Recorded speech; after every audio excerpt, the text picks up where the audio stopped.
10 years. No answers, just hope. This is the emotional story of a father who never stopped believing he would find his daughter again.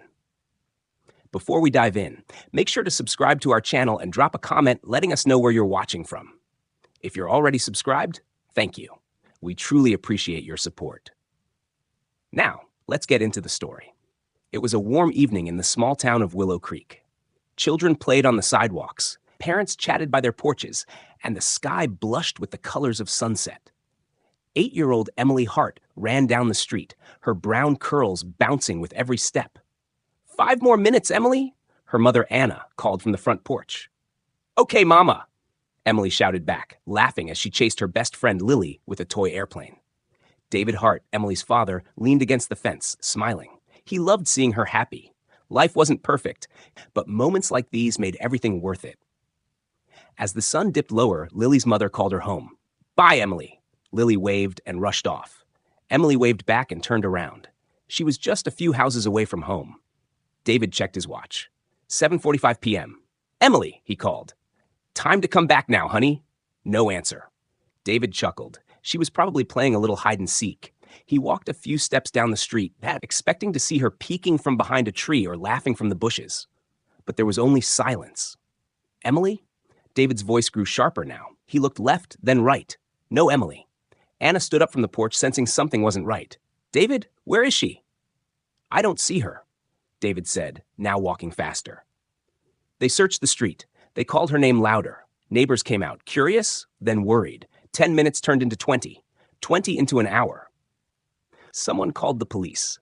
Flashing red and blue lights lit up the neighborhood. Officers asked questions. They combed the area with flashlights. David's heart pounded like a drum. His mind raced with fear. She was just here, he kept telling them. She was right here. Anna sobbed into her hands, shaking. An officer placed a hand on David's shoulder. We'll do everything we can, sir, but you need to prepare yourself. After the first few hours, it gets harder. David stared down the dark street, fists clenched. He made a silent promise to himself right there. No matter how long it took, he would find his daughter. The next few days felt like a never-ending nightmare. David barely slept. He sat by the phone, hoping it would ring with good news.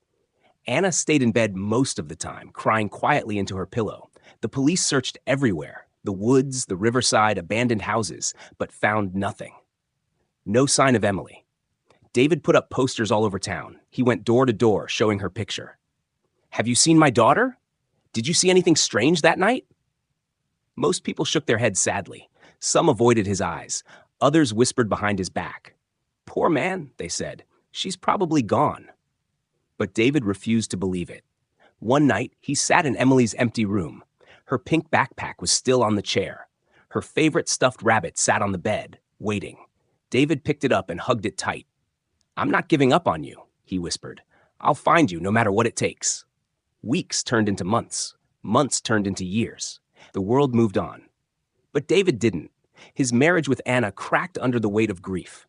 One morning, Anna packed her bags. I can't live like this anymore, David, she said, her voice breaking. I have to find a way to breathe again. David watched her leave, feeling like another piece of his heart was being ripped away. But he stayed.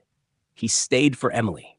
He sold his truck to pay private detectives. He traveled across cities whenever someone claimed they saw a girl who looked like her.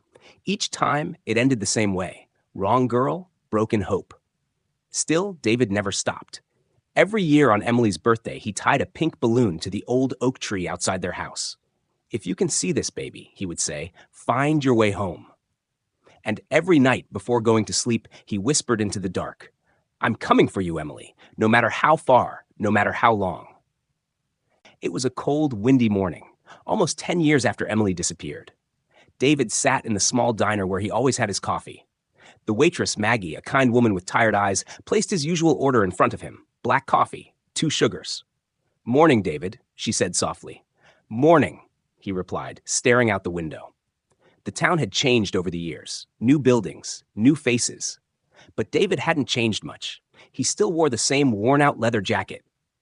He still kept Emily's photo in his wallet, the edges bent and faded from years of hope. The bell over the diner door jingled. Maggie went to the counter, talking to a man in a gray coat. David barely noticed, until he heard Maggie's voice rise. "Wait, what did you just say?" Maggie asked, sounding surprised. The man shrugged. "I said there's a girl over at the shelter in Rockford. She showed up last week. No family, no ID. Looks kind of like that missing girl. You know, the one from all those years ago." David's heart slammed against his chest. He stood up so fast his chair fell over. "Where exactly?" David demanded, his voice rough. The man blinked. The Blue Haven shelter. About 2 hours from here." David didn't wait. He threw some cash on the table, grabbed his coat, and ran to his car. For the first time in a long time, something inside him flickered to life. Hope. As he sped down the highway, rain splattering against his windshield, he kept whispering to himself, "Please, please let it be her." His hands gripped the steering wheel tightly. Every minute felt like an hour. Finally, he pulled into the small parking lot of Blue Haven Shelter, a tired, old building with peeling paint and a crooked sign. David stepped out of the car, his heart hammering. A woman in a blue jacket stood by the door. She smiled kindly when she saw him. "You must be Mr. Hart," she said. "We've been expecting you." David's throat tightened. "Is she here?" The woman nodded. "She's inside. But you should know, she doesn't remember much. She's been through a lot."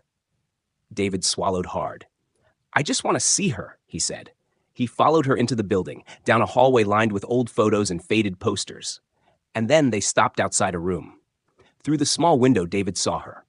A young woman sat at a table, staring out the window, a book forgotten in her hands. She had brown curls, just like Emily. David's legs almost gave out. Could it really be her? Could it finally be his daughter? David stood frozen outside the room. His hands were shaking. His heart was pounding so hard he could hear it in his ears. The woman in the blue jacket, her name was Sarah, gave him a gentle push. "Go on," she whispered. "Take it slow." David took a deep breath and opened the door. The girl looked up. For a moment their eyes met. She had the same green eyes as Emily, the same tiny freckle on her left cheek, but there was no spark of recognition in her face. No daddy, no tears, just confusion. "Hi," David said, his voice breaking. "My name is David, David Hart." The girl blinked. She hugged the book closer to her chest. "I'm sorry," she said softly. I don't know you." David nodded quickly, forcing a smile even though he felt like crying. "That's okay," he said. "It's okay." He pulled out a crumpled photo from his pocket, a picture of Emily at 8 years old, laughing and holding her stuffed rabbit. He placed it gently on the table. The girl leaned forward, studying it. Something flickered in her eyes. Confusion, sadness, maybe even a tiny flash of memory.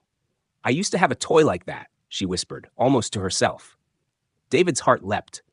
"You did," he said softly. "You called him Mr. Floppy." The girl gasped. Her fingers trembled as she touched the photo. I don't remember much," she said.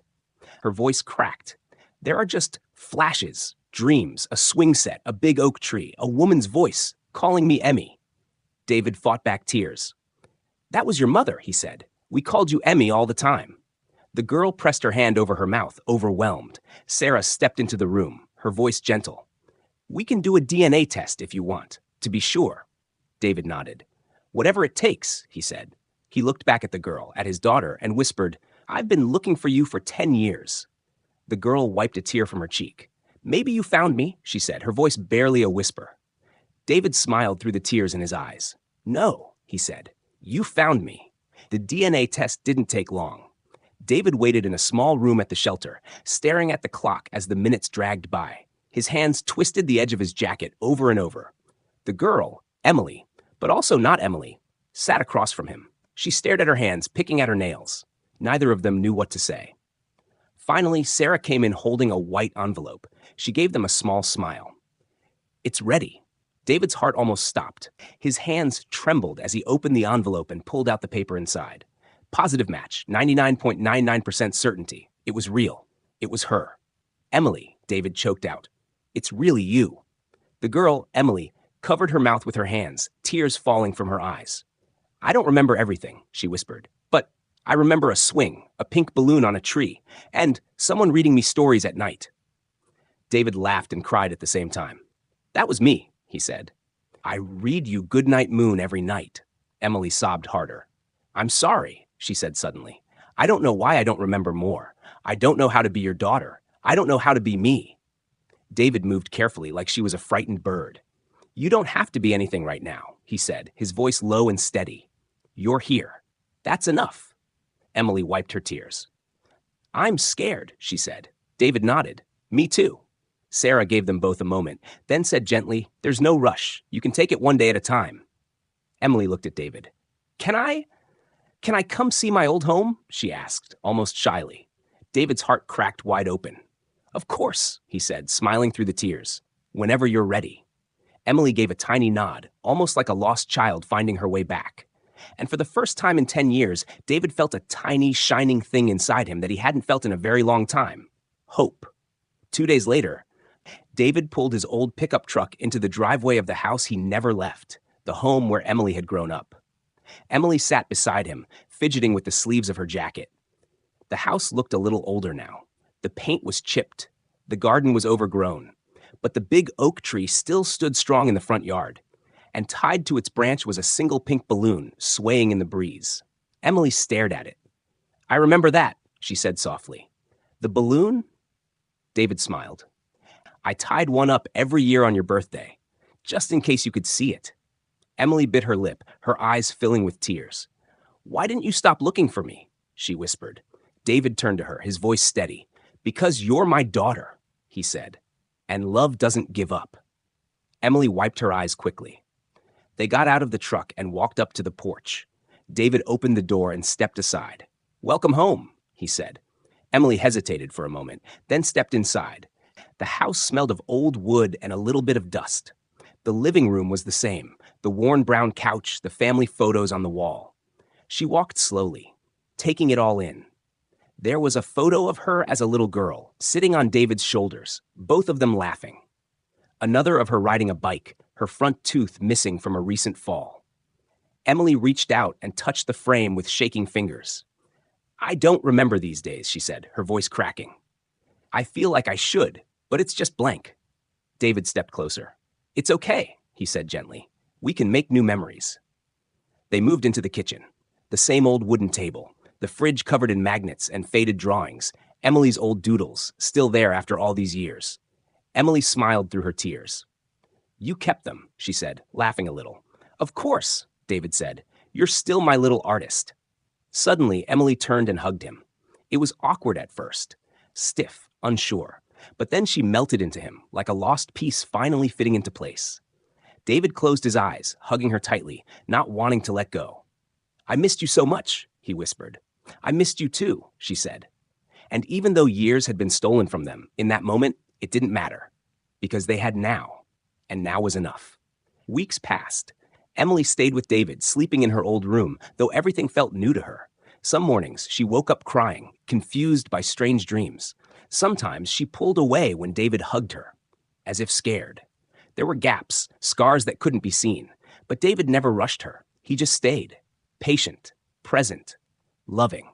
They took walks around town. They made pancakes on Sunday mornings, burning the first batch and laughing about it. They sat under the old oak tree and talked about small things, about big dreams, about nothing at all. Slowly, Emily began to smile more, to laugh more. One afternoon, while they sat outside watching the sunset, Emily said, I want to start over. I want to find myself again. David nodded. You can be whoever you want, he said. I'll be right here. Emily smiled, her eyes shining. I'm thinking about taking art classes. I used to like drawing, right? David chuckled. You were the best little artist I ever knew. She looked at him, her voice soft but strong. And maybe someday, I'll remember everything. Or maybe I won't, but I want to move forward. David squeezed her hand. You already are, he said. They sat together as the sky turned pink and golden. The wind rustled the leaves of the oak tree, and the pink balloon danced gently above them. For the first time in years, David didn't feel lost. He didn't feel broken. He felt whole. Not because everything was perfect, but because love had found its way back. And as the stars began to blink in the sky, Emily leaned her head against David's shoulder and whispered, I'm home, Dad. David smiled, tears filling his eyes. Welcome home, Emmy. And this time, he knew. She was here to stay.